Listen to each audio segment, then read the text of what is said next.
భయపడుతున్నారు అంటే దానికి కారణం మీ అరాచక రెడ్ బుక్ పాలన కాదా అని నేను అడుగుతున్నాను.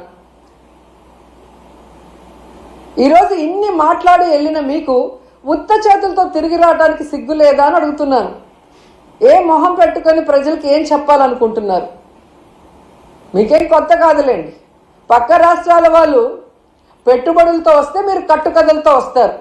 ఎవరి మీద తోసేద్దామా, ఏం చెప్పి తప్పించుకుందామా అన్న కార్యక్రమం మీకు తెలిసినంత బాగా ఎవరికి తెలియదు. దీనికోసం కాదు మీకు ఓట్లేసింది, మీకు అధికారం ఇచ్చింది, మీకు పదవులు ఇచ్చింది. ఇప్పటికైనా ఈ రెడ్ బుక్ అరాచక పాలనని మానేసి ప్రజలకి మీరు ఏదైతే ప్రామిస్ చేశారో ఆ ప్రామిస్ని ఫుల్ఫిల్ చేస్తూ ఈ రాష్ట్ర పరువుని కాపాడమని చంద్రబాబు నాయుడుకి, లోకేష్కి, పవన్ కళ్యాణ్కి తెలియజేసుకుంటున్నాం. ఎందుకంటే పవన్ కళ్యాణ్ గారు ఏదో మత్తులో మాయలో ఉన్నారు. చంద్రబాబు నాయుడు మత్తు మాయలో.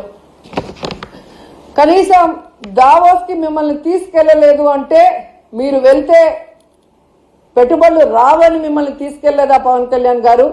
లేదా గతంలో మీరు ఒక ఇంటర్వ్యూలో దావోస్కి వెళ్ళటం వేస్ట్, దానివల్ల రూపాయి ఉపయోగం లేదని మీరు ఇచ్చిన ఇంటర్వ్యూ వల్ల తీసుకెళ్లలేదా? లేదా పవన్ కళ్యాణ్ వస్తే లోకేష్కి ఇంపార్టెన్స్ తగ్గిపోతుందని తీసుకెళ్లేదా? ఇది మాకు చెప్పకపోయినా పర్లేదు, కనీసం పవన్ కళ్యాణ్కి జనసేన కూలీలకి చెప్పాల్సిన అవసరం ఉందని కూడా ఈ సందర్భంగా తెలియజేసుకుంటున్నా.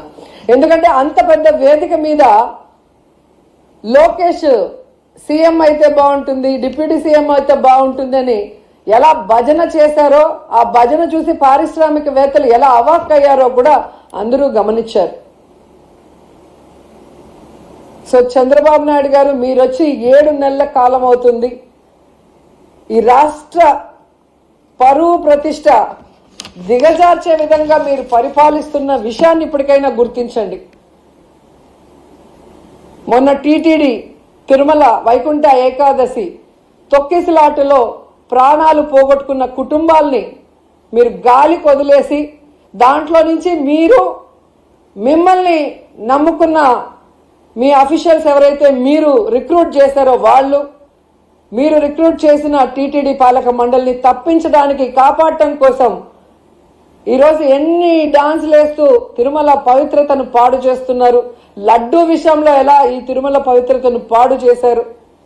అలాగే మహిళల మీద ఇన్ని అఘాయిత్యాలు, ఇన్ని అత్యాచారాలు, హత్యలు జరుగుతుంటే కూడా మీరు దాన్ని ఎవరి మీద నెట్టాలి, ఏ పార్టీ మీద నెట్టాలన్న ప్రయత్నం చేస్తున్నారే తప్ప వాటికి అడ్డుకట్ట వేయకపోవటం ఈ రాష్ట్ర ప్రజలందరూ కూడా గమనిస్తున్నారు. ముఖ్యంగా పవన్ కళ్యాణ్ గారు లా అండ్ ఆర్డర్ ఫెయిల్యూర్ అయింది, హోమ్ మినిస్టర్ ఫెయిల్యూర్ అయ్యారని చెప్పి అంత చెప్పిన తర్వాత కూడా ఇంతవరకు మీరు లా అండ్ ఆర్డర్ మీద దృష్టి పెట్టలేదు అంటే ఈ రాష్ట్ర ఇమేజ్ ఎంత దిగజారిపోయిందో దావోస్ పర్యటనలో మీకు ఒక్క ఎంఓయూ కూడా అవ్వకపోవటం అనేది ఇప్పటికైనా తెలుసుకొని రాష్ట్ర